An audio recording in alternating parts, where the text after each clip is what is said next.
足並みを揃えてゆこうお互いを信じ合う五人の仲間ボルテス5に預けた命飛ぶぜ宇宙の果てまでもみんなの笑顔も持ち帰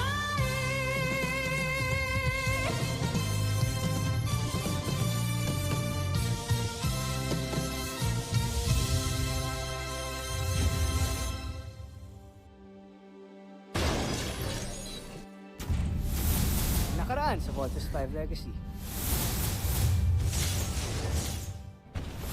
Pakawalan niyo ang Beast Fighter para malaman natin ang kahinaan ni Voltes. Beast fighter detected! Okay, team. Get ready. Commence attack!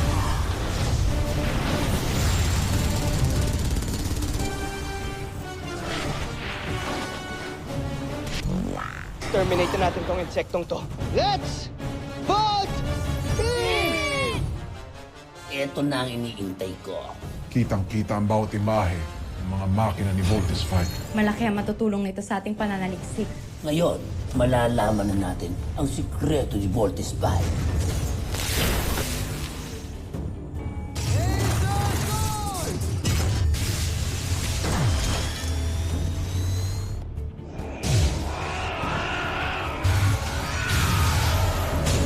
Pakiramdam ko, mahina lang talaga yung kalaban kanina. Kaya mabilis namin silang natalo. Bakit nga kaya sila nagpadala ng ganong klaseng beast fight? Di ko kaya decoy o bait lang siya. I guess malalaman natin yan sa next encounter natin sa mga buzinya na ito. Gumagamit sila ng tinatawag nilang ultra-electromagnetic technology. At dito din dumadaloy ang enerhiyang nagpapatakbo sa kanila. At ang enerhiyang yon ang nasagap natin nung hinahanap natin ang himpilan nila. Malamang, ito ay dala at ibinahagi ng iyong amang si Rodgar sa mga taga-Terra Ento. At umaasa akong makakagawa kayo ng Beast Fighter na magdadala sa atin ng tagumpay. Pinuno! May mga kalaban! Papagsakin ang kalasag! Pinuno, kailangan mo na tumakas.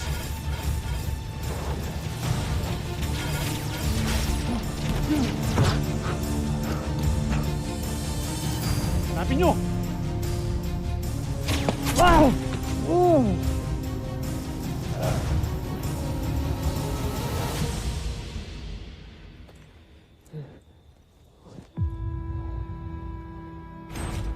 Hanga talaga ako si Rodgar. Pagkatapos ng koronasyong ito, hindi lang ministro o isang kaibigan ang itatawag ko sa'yo, kundi aking emperador. Rodgar? Buhay ka pa?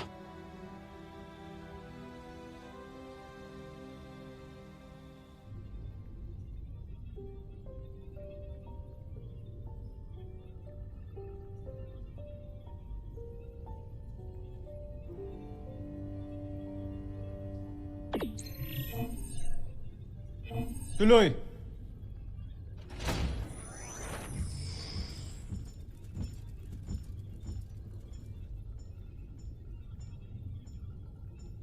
Jomfre.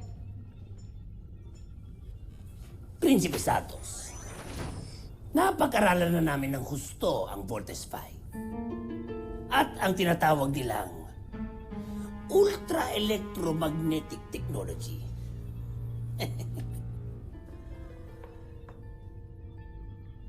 Kaya naman ay, nakadesenyo na rin kami ng Beast Fighter na tatalo sa kanya.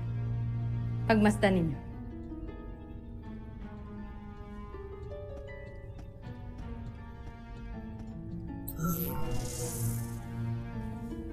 Eto, sigurado na talaga kami. Hindi na tayo matatalo.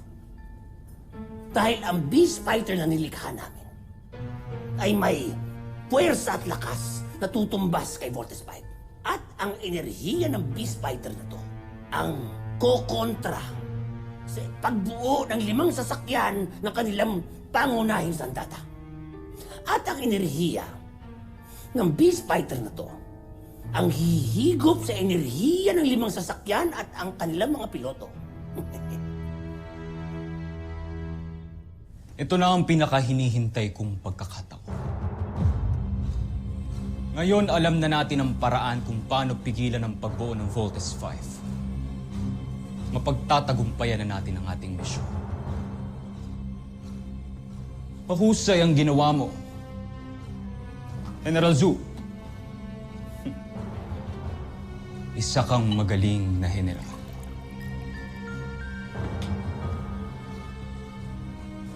Maaari ka nang umalis.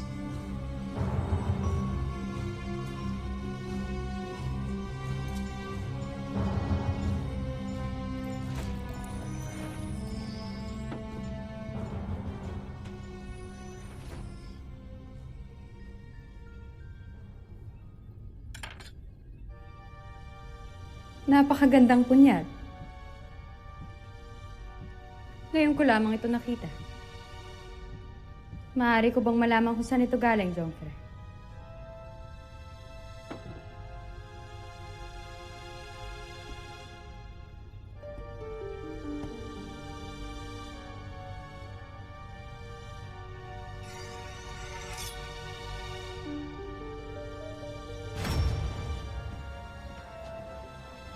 Prinsipe Sardos. Manggagamot. Paumanin. Nais ko ibigay sa iyong bagay na ito. Isang punyal? Yan ay pag-aari ng iyong ina, si Rosalia.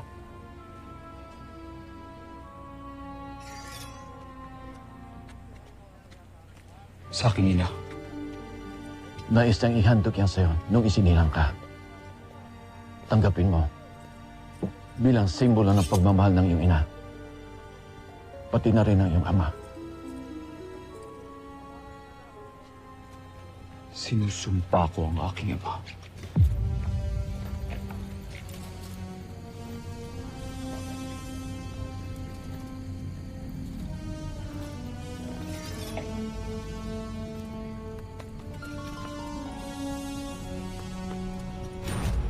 Mula to sa aking ina.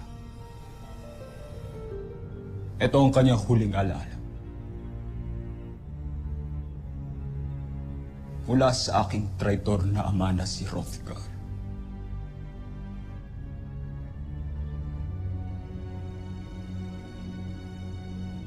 Kung mabubuhay muli si Hrothgar, hindi ako magdadalawang isip na gamitin ang punyal na ito para bawiin muli ang kanyang buhay. Check mo dito.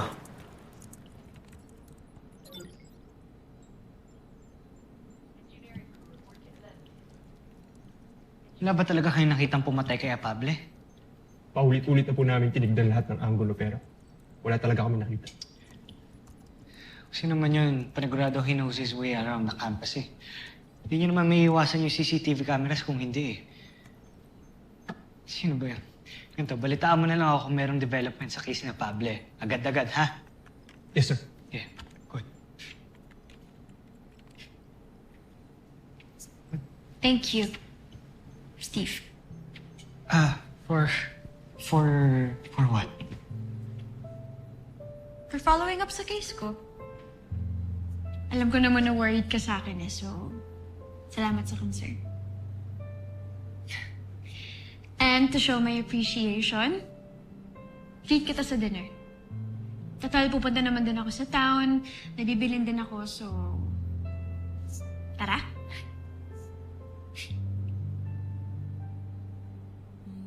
Naalala mo na sinabi ko sa'yong ayoko sa mga relasyon. Kasi hassle lang. Problema lang. Sabi ko lang yun. Yung totoo. Gusto ko talaga si Jamie. Steve, please tulungan mo ako sa kanya. Well, Jamie, you don't have to thank me. Come on, please. I mean, it's just to say... No, it's part of my responsibility as a team leader para bantayan kayong lahat. So, you don't have to thank me, okay? Excuse me. Wait, I mean, gusto lang naman kita pasalamatan eh. I mean, it's just dinner. Kailangan mo naman din kumain, di ba? May gagawin pa kasi ako eh. Ano Ano ba? Are you avoiding me? What? You're avoiding me. No. You're avoiding me. Bakit? May problema ba tayo, Steve? Wala, Jamie. Wala. It's just that may kailangan akong gawin. So, hindi kita masasamahan. I'm sorry. If gusto mo, pasama ka kay Little John, kay Big Bert, or kay Mark. I'm sorry.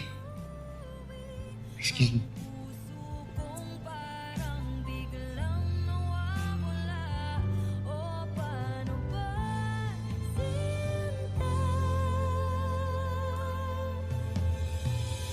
Ikaw sana ang nauna, sana'y It's really not like him, Anna. I swear. Ramdam ko talaga na parang ang cold na sa akin ni Steve ngayon. Sigurado ka ba? Eh, halata namang gusto ka ni Steve eh. Naalala mo nung beach party? Sobrang obvious niya kaya nun. Ay, ako ba? Hindi ba obvious?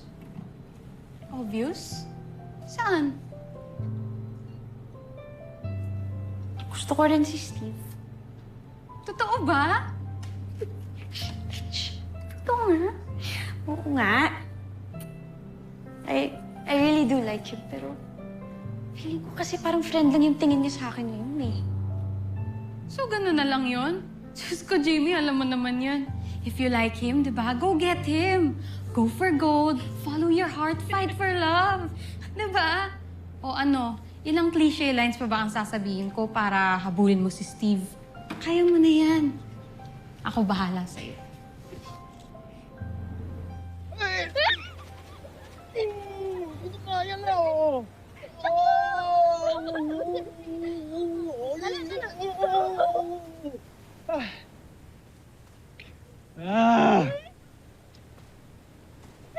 Kuya. Ano naman, ang ganda ng view, oh. Pero mas maganda yan pag nakangiti ka. Okay ka lang? Hirap kasi ng sitwasyon ko eh. Alam mo yun, meron kang gusto pero hindi mo makuha. Abot kamay na eh, hindi mo pa mahawakan eh. Bakit mo kasi pigilan niya sarili mo? Kuya, kung ako sa'yo, huwag mo ipapaubaya si Jamie kay Mark. Maawa ka sa sarili mo. Alam mo, Big Bird, gulo yung iniisip mo. Ayokong magalit si Mark. Ayokong masira yung esprit de corps ng grupo. Ha? Huwag niyo naman pakialaman. Kaya ko naman yung sarili ko eh. Naintindihan kita, Kuya Steve. I know exactly how you feel. Hoy! Ano yung pinagsasabi mo, ano?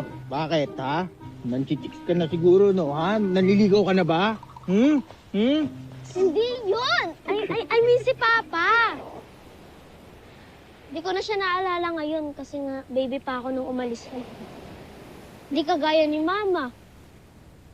Kaya Kuya Steve, parang yung kay Ate Jamie lang yan.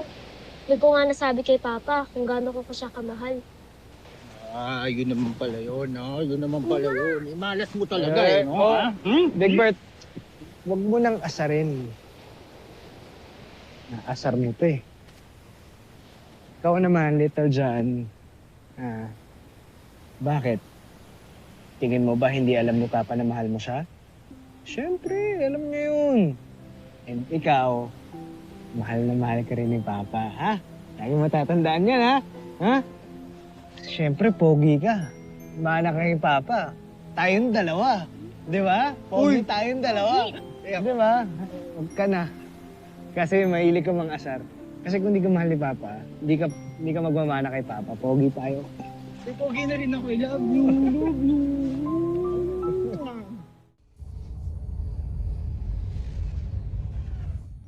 Nadakip niyo ba sila?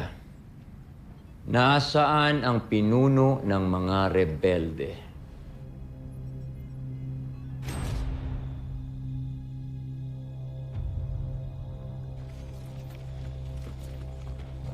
Hala, General! Hindi namin siya mahanap. malalim na ang gabi. Hindi natin siya makikita pa. Magsibalik na kayo! Yes na, High General.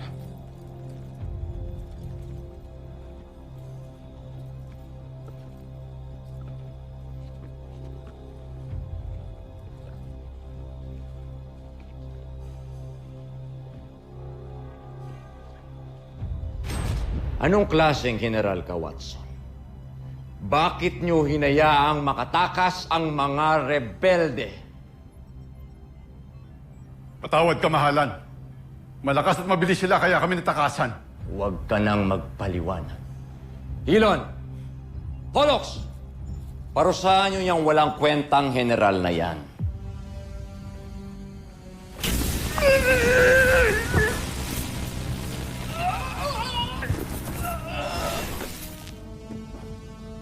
Yan ang dapat sa mga katulad mo.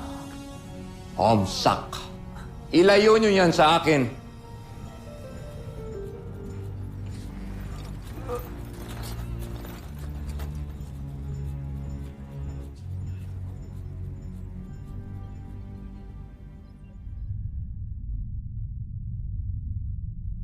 Huwag na kayong kukupad-kupad.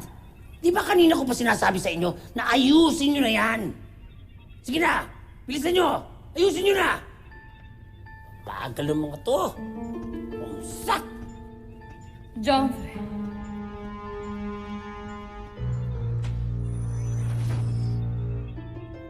Joffrey, paumanhin. Ngunit anong ginagawa niyo rito? Papunta na kami sa punong bulwagan. Hindi na ako makapaghintay pa. Nais ko na makita ang magbibigay katuparan sa aking mga plan.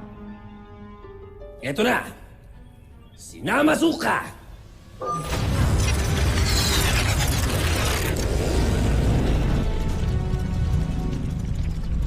Pagilagilalas.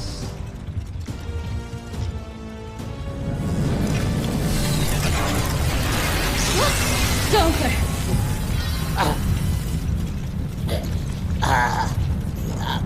Medyo nahuli ko sabihin sa inyo, pero talagang malakas ang kapangyarihan ni Namasuka kaya huwag kayo masyadong lalapit. Sige, Namasuka! Wasakin mo si Voltes 5! At kapag nangyari yun, mapapas sa atin ang buong Terra Erto.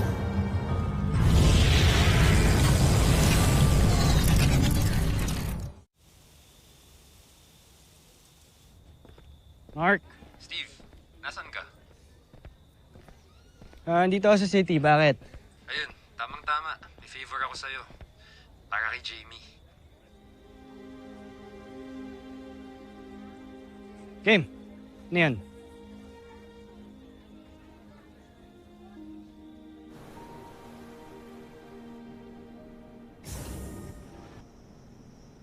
Jamie. Steve!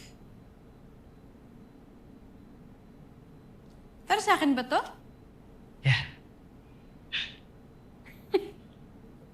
Thank you. Sweet mo naman.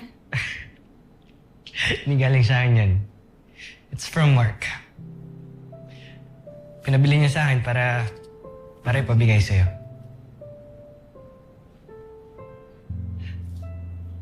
Sweet naman ni Mark. Ito lang ba yung pinunta mo dito? Yeah.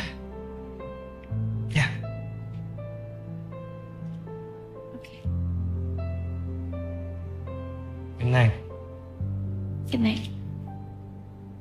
Bakit hindi ka napansin? Nandyan ka lang pala sa aking tabi.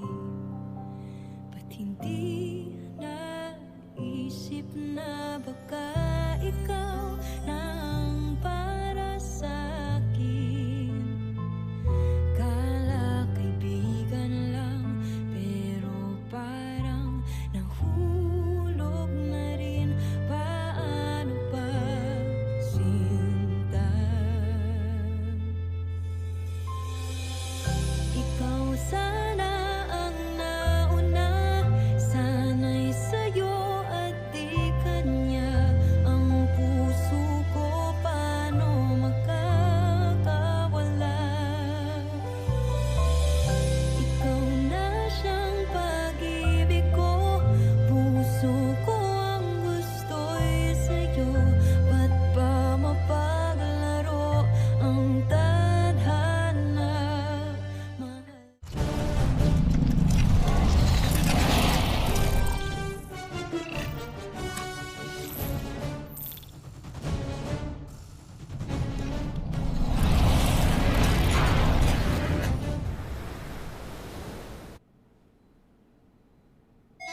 Waldestein!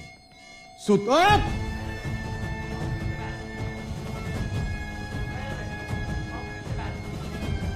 Oh, Jamie!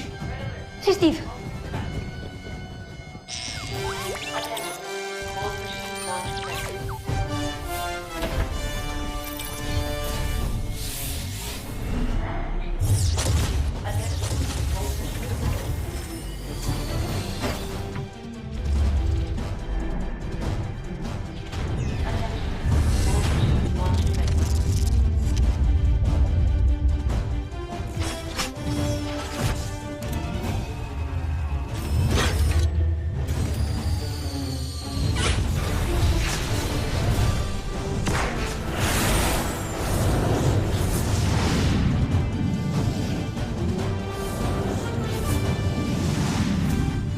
Susunod sa Voltes 5 Legacy.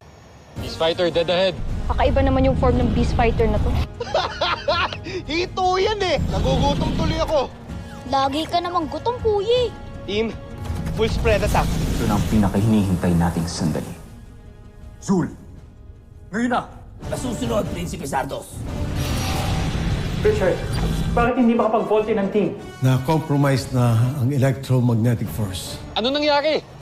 Little John report. Ayaw mag-engage ng vault-in sequence natin. Wasakin mo ang Voltes 5. Nabasuka! Huwag mo lang patagalin. Pasukahin mo na!